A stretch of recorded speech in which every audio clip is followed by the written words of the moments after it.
know that the Constitution of the United Republic of Tanzania guarantees access to information under Article 18 of the Constitution.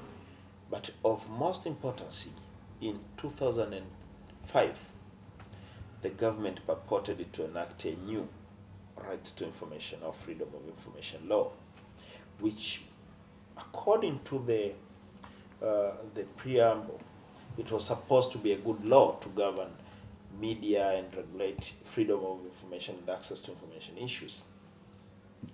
But the contents were quite the opposite, because it was putting maximum limitation on access to information with minimum access opportunity.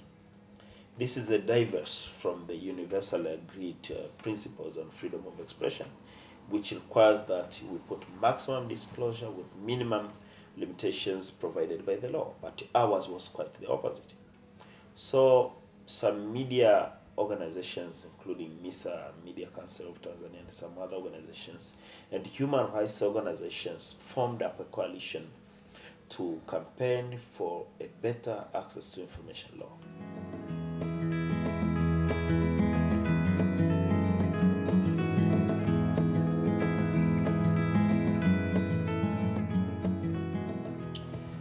Now, regarding the government response on access to information law and the campaign which has been going on for years in the country, I can start by saying there is no good motive by our government to enact such law in the near future.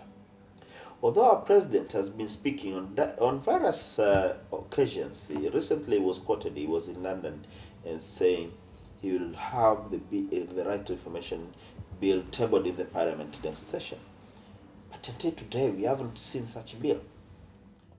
So I can find it as a mere statement by our president to please the international community that he has any interest in access to information, while he's not, totally speaking. And I don't see it succeeding now. We started this campaign, a vibrant campaign started in 2006. And everything is now start. We are waiting for the new constitution to come out. Probably the new constitution may come up with some good terms on access to information and media services law. But as you know, the constitution is the mother law. We have experienced the beating of demonstrators by the police, tearing off what we call these weapons, water grenade weapons, being teared off against the demonstrators who wanted to deliver a message. Will the government be ready to accept an access to information law to give these people all the information they want in order to impeach or to challenge the government actions? Will the government be ready to disclose contracts on multinational investments like the Barrick Gold? Will it be ready to disclose information regarding the gas in Mtwara, the contracts entered with the Chinese and the other companies, big companies of the world? Will the government be ready to disclose what transpired in relation to uranium being given to the US now? Will the government be ready to tell us what will happen to our economy in the next 10 years to come? This is the information media will like to publish. But the government won't be ready to release that information. And I think it is a reason for the government not guaranteeing an access to information law by various reasons. Since 2008, every person who is appointed into the ministerial position responsible for information will tell you the bill is ready. Everyone. We had Saif Khatib, was the then Minister of Information, Sports and Youth Development. We had Mr. Nchimbi. We now have another minister. They all say the bill is ready. But where is the bill? But even that bag of the minister doesn't contain the bill. He just says the bill is in here, but it is never there. So the purpose is to keep investing on ignorance of the people, to keep investing on lack of adequate information. So I don't think there is an access to information law coming. Except if it comes, it will be a media law to regulate journalists during the election campaigns of 2015. And it will be the worst on earth to happen. So while Uganda and Rwanda have shown up the path for East Africa, Tanzania is still very far behind. At least for Kenya, they had it in their debate in Parliament. Although it was denied, it has not come into effect, but at least they have shown some movements towards the access to information law. But Tanzania, we're still far behind.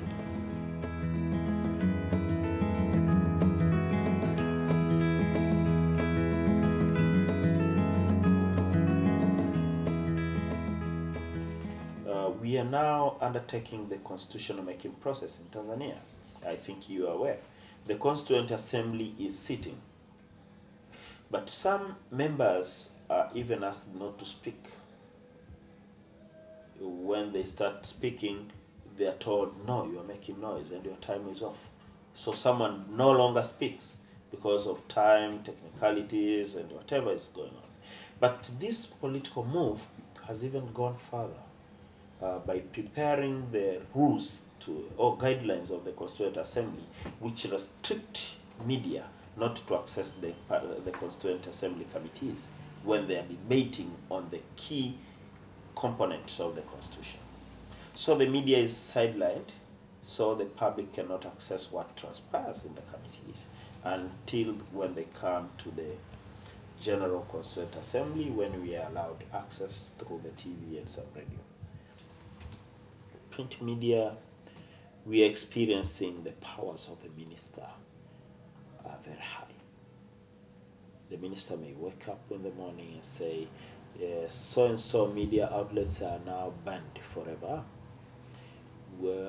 Those powers were used about 2 years ago to ban Mwana Halisi, which was a local vocalist newspaper run by Said Kubene and some other journalists. Believed it to be a transparent newspaper. You know, media laws are not limited to the Newspapers Act or TCRA Act.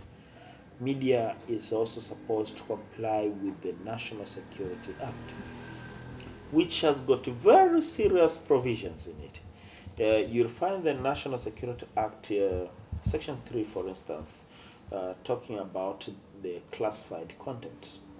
And then does not define the classified contents. You'll find it in the regulations, the bylaws.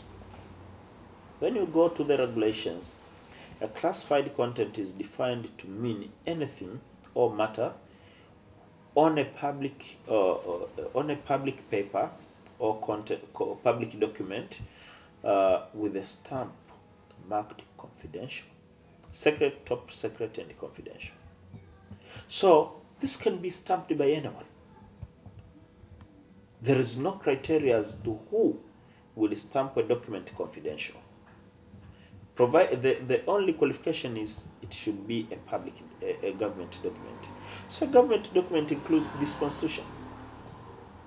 If I find this constitution in your office as a public officer and it is stamped confidential, I'm not allowed even to read it or publish it.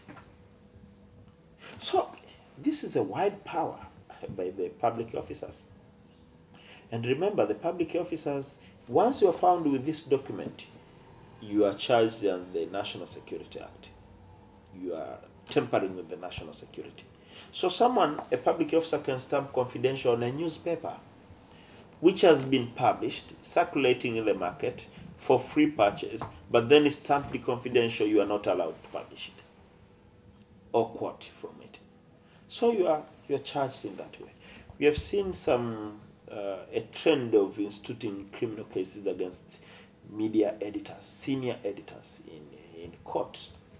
We have seen this with the editors of the Mwananchi newspapers and the editor of Tanzania Daima, the same Absalom Kibanda, I think, and Tofil Makunga. Fortunately, the case has ended and they won. They were released. But then the torture you get when you are charged with a criminal case. You get torture. You have to go through the bail process. You have to go through the police intervention and interrogation. You have to go through the court attendance every 14 days. Or if you are on bail, every 30 days you have to be in court. So that torture in itself, psychologically, affects the good conduct of a journalist. A good example is Jerry Muro, who was a vocalist journalist covering corruption stories. Immediately after he was charged with the corruption and being found with those cuffs and whatever, he no longer writes some good stories we used to hear from Jerry Muro. Even if he wanted to, I don't think he will dare do that. We had Absalom Kibanda kidnapped and tortured, seriously tortured. Until now, it's more than a year. He cannot speak what happened to him. He doesn't have faith on anyone. So this hidden story he has will never be shared with anyone. And this counts so much to his safety. Journalists in Tanzania, I can say, generally speaking, they are safe. Generally speaking, they are safe. They can walk, they can do anything on earth, they can do whatever they want.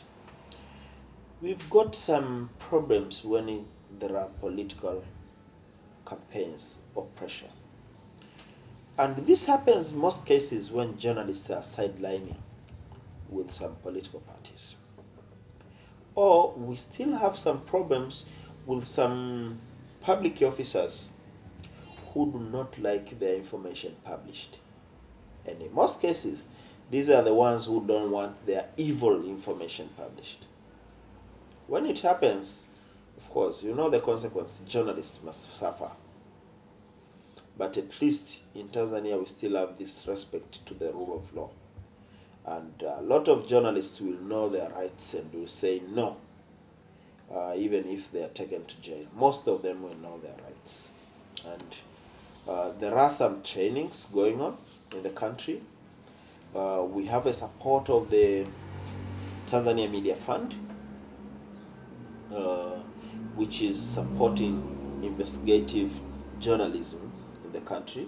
So it helps with the journalists to be given the mentors who will guide them through the technical parts of their story scavenging exercise. So the mentor will tell a junior journalist that you have to go through this path, you have to ask this question, and you won't ask this question. Probably this may annoy, and then if you are faced with some difficult circumstance, do this, do that, and do that.